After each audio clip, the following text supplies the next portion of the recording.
Like the video, like the video, like the freaking video. Like it. Please like it. Share it to your friends. Like this video. Like it.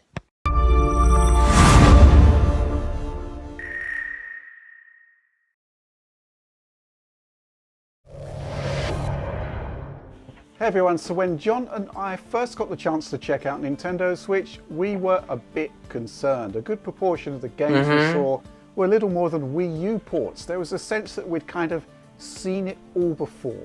But then we got our consoles and suddenly everything became clear. Now, The Legend of Zelda might be a higher performance version of the Wii U game, but hey, I can play it anywhere, anytime, and that's awesome. And then there's the basic concept of a fully portable Mario Kart 8 with a full 1080p mode when docked. Old games just kind of feel new again with the Switch, to the point where ports aren't just catalogue fillers, they become essential purchases. On top of that, there's some pretty compelling evidence that given the time and effort, ports can be much more than especially for those who haven't played the Wii U games. This is Shinon Multimedia's Fast RMX, an upgraded port of Wii U title Fast Racing Neo. Tegra hardware is pushed hard here, and the end result is a title that graphically knocks the spots off the Wii U version in pretty much every regard. Oh, and how about LEGO City Undercover? It's not so much a Wii U port, more a conversion of the PlayStation 4 version of the game. And that's pretty cool, right? In short, these ports are looking awesome, so bring them on, more of them. In fact, we can think of a big bunch of Wii U games that would be instant Switch hits, starting off with Bayonetta and Bayonetta 2. And it's funny that we should mention that, because developer Platinum Games is starting to drop some pretty heavy hints that its Wii U back catalogue is heading to Switch. And yes, we believe that this is a very good thing. The Switch is fast becoming our favourite console for 60 frames per second gaming. A key objective for Bayonetta, which pushes the envelope in terms of fast, slick gameplay. Wii U couldn't quite keep up with the game's sometimes insane demands, but we'd hope that any prospective Switch version would iron out the frame rate issues and include a resolution boost for docked mode too. And that kind of goes double here for Bayonetta 2. Platinum sort of doubled down on its visual ambitions, pushing the Wii U GPU much harder, making that consistent, locked 60 frames per second a much more elusive target. It's still a great game, but man, a performance boost on Switch would be a huge boon for this title. And yes, bringing it to Nintendo's new console would hopefully get this game in front of more eyeballs. Wii U wasn't a massive seller console-wise, and in turn, Bayonetta was only sampled by a minority of its audience.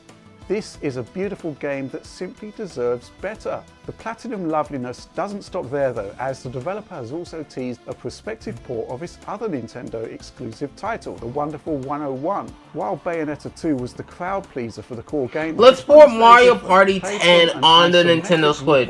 Mario Party 10 on the Nintendo Switch. Using a bunch of Mario Party 10. It's a complex game owing to its formation and grouping systems. Combine this with its often haphazard performance level, and we have a title that deserves a bit of retooling and access to more GPU horsepower to keep that frame rate locked to 60 frames per second.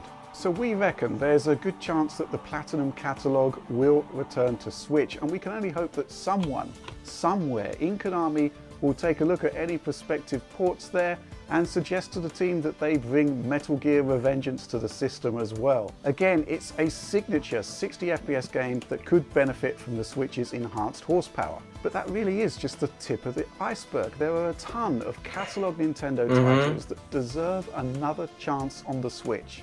Let's take Donkey Kong Country Tropical Freeze for example. This title is an example of how Nintendo's dedication to incredible art direction creates a kind of timeless artwork style that sort of transcends the technology it's built on.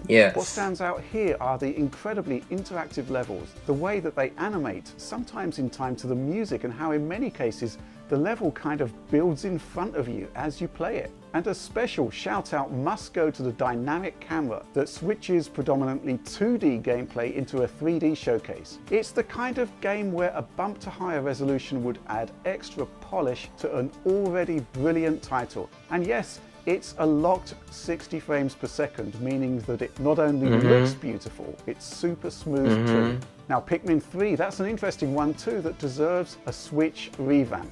It was released fairly on in the Wii U's life cycle, and it's one of the few Nintendo franchises that locks to 30 Hz. The reason why should be self-evident. The visuals here are simply exceptional, with stunning art direction, brilliant effects and superb texture work. A straight out-of-the-box port would work just fine, even without enhancements. Indeed, just the ability to turn this into a pick-up-and-play game with a full sleep mode would be a game changer here. Now, Nintendo is working on Pikmin 4 for Switch right now, but that shouldn't really hold back any potential port for its predecessor. The new game is still early in development, and a prospective port would plug the gap nicely. Now, previously we've seen conversions of the first two titles from GameCube to Wii, so there is precedent here, and we remain hopeful. Okay then, so we already know that a new Super Mario game is nearing completion on Switch. That'll be Super Mario Odyssey, which John played at E3. It's well worth checking out his report there, but it's fair to say that its release may prevent any immediate ports of existing Mario titles, and that would be a shame. Super Mario 3D World on Wii U isn't the best looking game on the system or the most technologically advanced, but again, it's a masterpiece of design. Yeah, it's not the best looking. A beautiful range of ideas that play out across the various levels. It's another example of how hugely imaginative gameplay and state-of-the-art direction combine to create distinctly kind of Nintendo titles that look and play like nothing else on the market. And yeah, while we're at it, let's bundle in Captain Toad's Treasure Tracker as well, a standalone Wii U title spun out of Super Mario 3D World. It's more puzzle-based and still a delight to play. And yes, these two games look great, and once again they feel great. Both, once again, lock to 60 frames per second. I mean, we could go on here, and yes I will. Super Mario Maker takes us back to the classic 2D gameplay that defined the series, the twist being that the user can create their own levels. Now, it's a concept that works beautifully on Wii U and indeed 3DS, but it does kind of highlight that perhaps not every game is right for porting onto Switch. The level creation elements practically demands the use of the touchscreen. Now, of course, this is no problem at all for the Switch. I don't see. I would love Super Mario Maker to come on the Switch, but I don't think so. I just don't think so. That's coming on the Switch. I really don't think so. Functionality only works in one mode. I really don't think so. The portability aspects of the Switch are the key defining factor that makes so many of these Wii U ports so desirable, the ability to dip in and out of gameplay whenever you want. And so I thought to myself, why limit ourselves just to Wii U? It also allows people to have access to Wii U games, which most people never even played, because most people didn't even own a Wii U.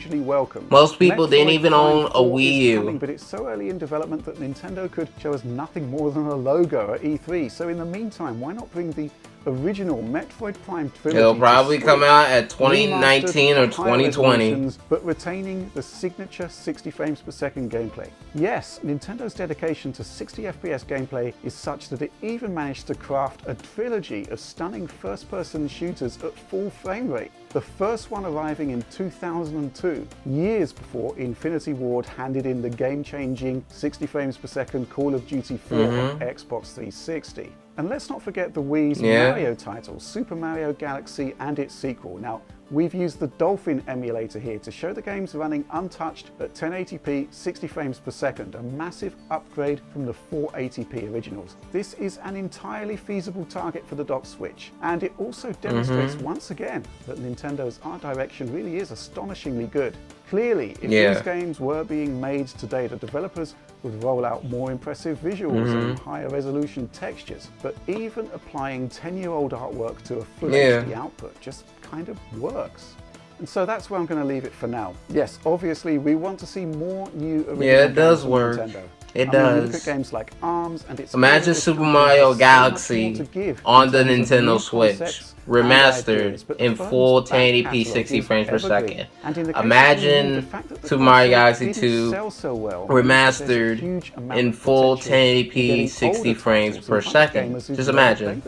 Imagine that. Imagine that, people. Anywhere, possibly with technological enhancements on top, is just too good of an opportunity to miss. In short, we were wrong. We thought that Wii U ports would diminish the Switch offering, but the reverse is actually true. Old games get a new lease of life and add to the diversity of the library. Bayonetta 1 and 2, the wonderful 101, well, bring them on, and hopefully more too. Okay then, well, that's all from me for now. Do like and subscribe and follow us on Twitter.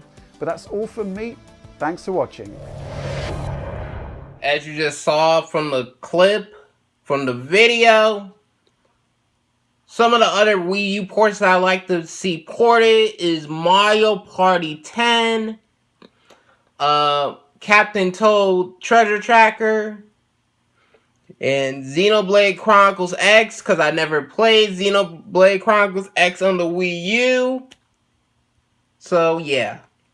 The Nintendo Switch is going to be known as the Wii U 2.0, people. It is going to be known as the Wii U 2.0. It is, people. Don't deny it, people. Don't freaking deny it. It's a Wii U Plus. The Nintendo Switch right now is a Wii U Plus. Minus the lack of features and all that other stuff. It's a Wii U 2.0. It will have a lot of enhanced Wii U ports. Because not a lot of people got to play all these great games. Not a lot of people got to play Super Mario 3D World. Not a lot of people got to play Bayonetta 2. Not a lot of people got to play Super Smash Bros. On Wii U. So, it would be beneficial for Nintendo to port these games onto the Switch. It would be very, very beneficial. So that way, the games themselves could have more sales, which equals more exposure, which equals more variety of games, which can also equal to more fans. So yeah. The Wii U ports are going to keep coming. It is going to keep on coming. And one of the things that the Nintendo Switch is going to be known as is a Wii U 2.0, people. But anyway, guys, that's my thoughts on the video. I think that this means that the Nintendo Switch is going to be a Wii U 2.0. But what do you guys think?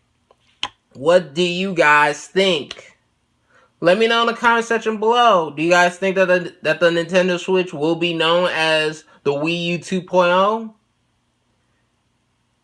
Let me know. Let me know in the comment section below. See you guys later, and peace. Rate, comment, and subscribe, and thank you guys for watching. Thank you. Follow me on Twitter at Lavon1874. That's Lavon 1874, and the Lavon is uppercase, so you're gonna have to put in all caps, LAVON in all caps. So yeah, follow me on Twitter so that way you can be notified for my latest videos and other stuff like that. So see you guys later, in peace.